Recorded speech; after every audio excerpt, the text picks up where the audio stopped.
Hoje eu vou compartilhar com vocês o resumo de um filme muito lindo que eu assisti ontem com meus irmãos, que é sobre o nosso rei, né, gente, do futebol, Pelé, O Nascimento de uma Lenda é o nome do filme. O filme é sensacional, gente, vale muito a pena assistir, é emocionante também.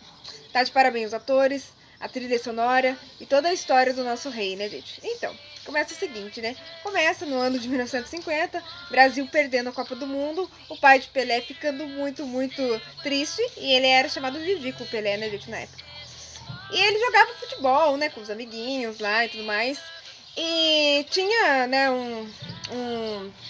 e eles trabalhavam também de engraxando o sapato dos outros e utilizavam esses mesmos sapatos para poder jogar futebol. Só que eles não se davam muito bem com os sapatos, tanto é que o time deles era descalços, né, os descalços. E daí o que aconteceu, né, gente? Tinha o grupo, sempre tem um grupinho que enche o saco do outro lado, né, gente? O inimigo lá do Pelé, no caso, apelidava ele de Pilé pra atazanar ele. Então, e daí ele ficava muito bravo com isso, tudo isso, muito furioso, até que eles tiveram uma competição ali e tudo mais, e eles se deram bem mesmo perdendo o jogo, saíram até no jornal e tudo mais. E o que acontece? Todo mundo começou a chamar ele de Pelé, e ele acabou gostando até da ideia, né, do seu inimigo. Daí, o que aconteceu, né, gente? Um dia eles roubaram lá uns amendoins, eles e seus coleguinhas, e tiveram uma fuga, né? Correram lá pra floresta, e nisso um dos seus amigos morreu soterrado, né? E era o Thiago, parece o nome dele, se eu não me engano, né? E morreu soterrado lá, e ele ficou com trauma de futebol, não queria saber mais de futebol, pensou que era culpa dele, foi trabalhar com o pai dele no banheiro de um posto de saúde e tudo mais. Daí passou os anos, né? O pai dele começou a ensinar ele a como driblar, porque o pai dele jogava no Atlético Mineiro também, era um jogador, né? Só que a carreira dele não foi tão alavancada quanto o seu filho, né? Passou os anos e ele começou a ensinar o filho dele como driblar uma manga, né, gente? Pra poder ensinar como jogar futebol, só que com uma manga. Tá, daí ele foi pegando jeito, foi aprendendo tudo mais, os treinos ficaram bacana. E a mãe dele, escondido, ligou lá para um cara que tinha se interessado por ele na infância. E ele veio até lá, viu que ele jogava bem e resolveu levar ele para o time de base do Santos.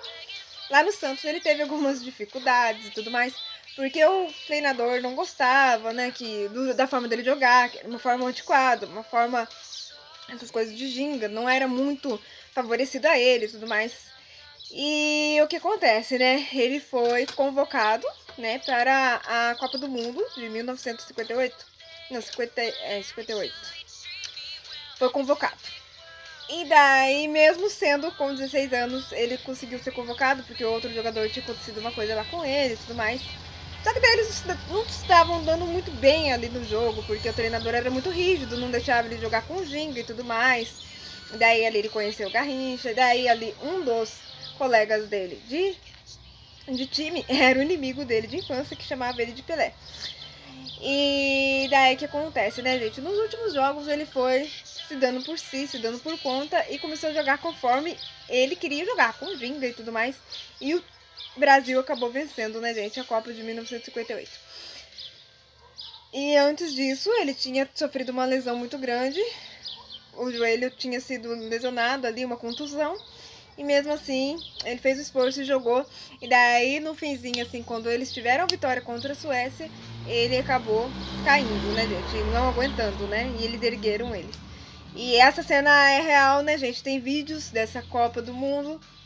E é muito triste o finzinho, porque é o próprio Pelé narrando sobre a sua trajetória ali de vida, tudo que ele passou, né? E mostrando, assim, as Copas do Mundo que ele venceu, que foram 3, né, gente? 58, 62 e 70, né? E foi muito triste, né, gente? O fim, assim, é bastante nervante. Outra coisa que é bastante nervante relacionado ao Pelé também, né, gente, nosso rei, é que passou uma retrospectiva esses tempos na Rede Globo, e daí de fundinho mostrou ele correndo e tudo mais no campo, no gramado, sobre os mortos, né, as pessoas que faleceram este ano de 2022. E daí Gal Costa cantando de fundinho, ouviu o menino correndo, né, que é aquela música, né, por isso, uma força. E isso foi muito enervante, né, gente? Confesso que essa morte, a morte do no Rei Pelé. É uma coisa muito profunda mesmo. Isso que aconteceu com ele, eu acho que mexeu bastante, assim, com o meu sentimento. E vem ele, depois vem o Gugu. Pessoas, assim, que vão fazer falta tremenda pro nosso Brasil, né, gente? Então hoje vai ser, né, parece, o velório dele. Vai ser bastante triste, o enterro pior ainda. Mas que Deus o tenha, né, gente? Quem sabe agora esse espírito dele faz com que o nosso Brasil seja hexa, né, também em 2026. E é isso.